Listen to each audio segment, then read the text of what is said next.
Saya dapat ini, sorry, Pak Menteri memang harus meninggalkan kita berapa menit lagi karena Pak Menteri mohon maaf tadi saya memang mendengar ditelepon untuk menghadap Presiden. Berapa menit lagi Pak Menteri harus jalan? 15 menit. Hah? 15. 15 menit lagi. Oke. Nah, Pak Rektor, bagaimana Undip bisa juga melahirkan inovator-inovator yang keren? Ya, terima kasih.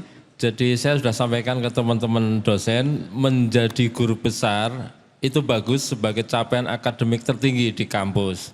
Tetapi menjadi bermanfaat bagi masyarakat itu tentu lebih membahagiakan. Jadi jangan berhenti sampai capaian akademik guru besar, profesor sudah selesai. Sehingga kita menjadi menara gading, banyak masalah yang ada di masyarakat, kita teraliniasi dari itu. Kami berharap benar-benar kampus yang baik adalah yang kampus yang banyak manfaatnya bagi masyarakat. Oleh karena itu, tepuk tangan ya boleh ya. Oleh karena itu, semua capaian inovasi kita sebentar lagi kita akan membuat Undip Manufacturing Center, Mbak. Jadi tidak hanya sekedar workshop center ya, kita ingin membuat Undip Manufacturing Center. Jadi mesin desalinasi ini dibeli oleh BNPB karena katanya bagus banget punya Undip, harganya juga bagus. 5 kemarin dibeli tanggal 10 November Pak Menteri. Jadi saya rasa lanjutannya nanti TPST. Selamat Pak Rektor dan Undip semuanya selamat. Terima kasih. Kita juga ada mesin yang bisa mengolah cabai dari 2 hari menjadi 6 bulan. Kita juga ada banyak inovator Pak Dekan Teknik misalnya punya hip joint, punya cooler box dari Pak Dekan FKM, Prof Budiono. Kita punya 35 yang baru di tahun 2025. Saya rasa kami nanti di tempat Undip Manufacturing Center, kami ingin display tidak hanya sekedar workshop membuatnya, tapi mudah-mudahan lebih banyak lagi yang bisa hilirisasi ke masyarakat seperti misi dari Pak Menteri. Wow, bagus ya Undip ya. Bagus lah. Rektornya zaman dulu. Rektornya zaman dulu. Kita memang membutuhkan kampus tidak aja tempat untuk berdialektika, tempat teman-teman juga berdiskusi, tapi juga kampus para guru besar itu juga terus-menerus jangan hanya sekedar guru besar, betul. Kita kehilangan kampus-kampus yang melakukan risetnya, melakukan penelitiannya, dan juga inovasi-inovasi lainnya. Saya rasa mudah-mudahan di Ponegoro Undip bisa menjadi kampus yang memulai lagi seperti itu. Mbak Rosi maaf, ini yang kita sebut tagline Kementerian Dikti Saintek itu sekarang Dikti Saintek berdampak. Jadi bagaimana setiap kampus punya dampak buat masyarakat di sekitarnya, begitu. Sesuai dengan Pak Rektor. Oke. Raim dulu kampusnya di mana? Di Undip? Universitas Halu Oleo namanya. Jurusan saya FKIP Pendidikan Sejarah. Oh, pendidikan sejarah. Guru sejarah saya, guru sejarah. Pendidikan sejarah. Wow. Iya, iya. Terus berapa lama kuliah? Harapannya kan 4 tahun seperti pada umumnya toh. Namanya juga harapan, tidak semua harapan bisa. Saya sekolah 8 tahun tapi by the way, almost cum laude. Aneh 8 tahun. Jadi waktu selesai mau skripsi, itu kan kampus itu ada 2 intinya tuh. Kau mau ambil ijazahmu kah? Atau kau mau ambil ilmunya? Saya sudah cukupkan diri saya di usia ke-4 tahun itu. Saya sudah tahu ilmunya ini. Terus saya ke televisi Indosiar, sempat mampir ke Kompas juga untuk audisi. Jadi terakhir kali saya ke Kompas TV itu 2015 itu terakhir kali saya ke Kompas, saya dipotong sama Om Pade Indro. Gagal di stand up comedy.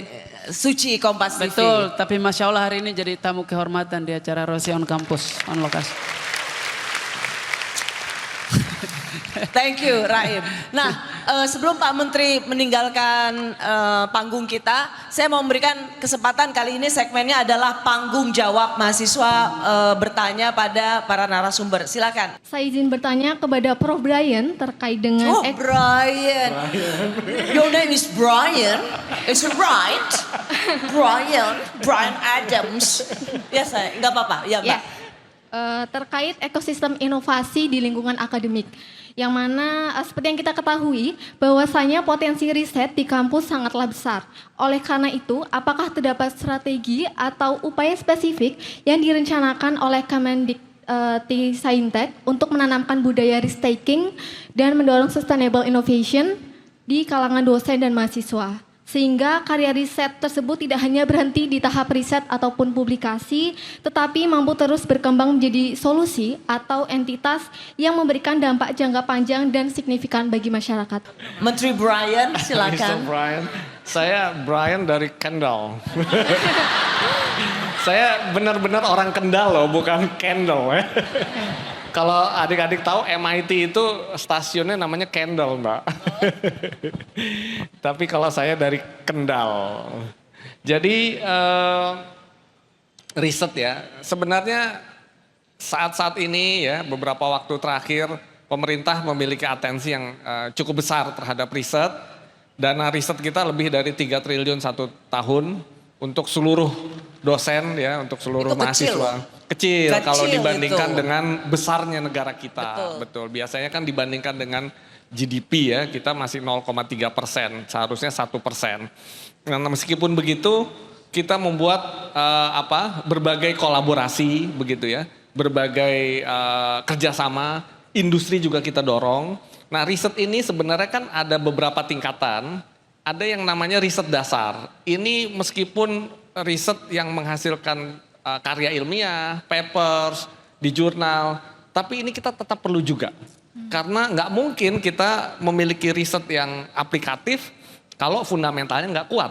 Kita harus punya riset yang kuat juga. Kalau kita lihat banyak negara lain, riset-riset dasarnya itu kuat juga. Nah, kemudian dari riset dasar ini berlanjut kepada riset aplikatif. Riset yang bersiap untuk diimplementasikan. Biasanya ini kita butuh kerjasama dengan industri, Mbak Rosi. Nah, sekarang kita ini mengundang industri. Mari industri di Indonesia datang ke kampus. Saya juga meminta para rektor, ayo datang ke industri, ke Pemda. Karena saya yakin kampus ini tempat berkumpulnya orang-orang pintar. Ada profesor, ada dosen, ada mahasiswa. Jangan ragu-ragu. Dan mereka terus-menerus setiap tahun kan ada skripsi, ada tesis, ada riset. Pasti mereka melakukan riset di kampus ini secara terus-menerus.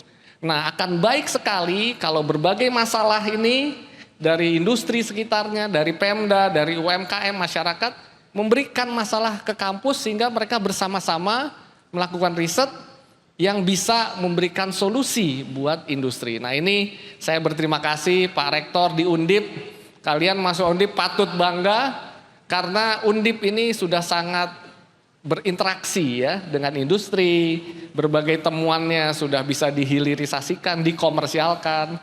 Tetapi sekali lagi ini proses yang tidak mudah. Ini proses yang harus penuh ketekunan, penuh kerja keras. Nah, pesan saya adalah tadi saya ngelanjutin tuh, kalau kegagalan terbesar seseorang itu adalah ketika dia berhenti mencoba, keberhasilan seseorang itu adalah ketika dia mencoba lagi. Dan pesan saya adalah never ever surrender. Kita tepuk tangan untuk Menteri Pendidikan Tinggi, Riset, Sains dan Teknologi, Profesor Brian yang harus kembali ke Jakarta. Terima kasih Prof. Thank you ya Prof. Makasih Prof. Tepuk tangan sekali lagi Undip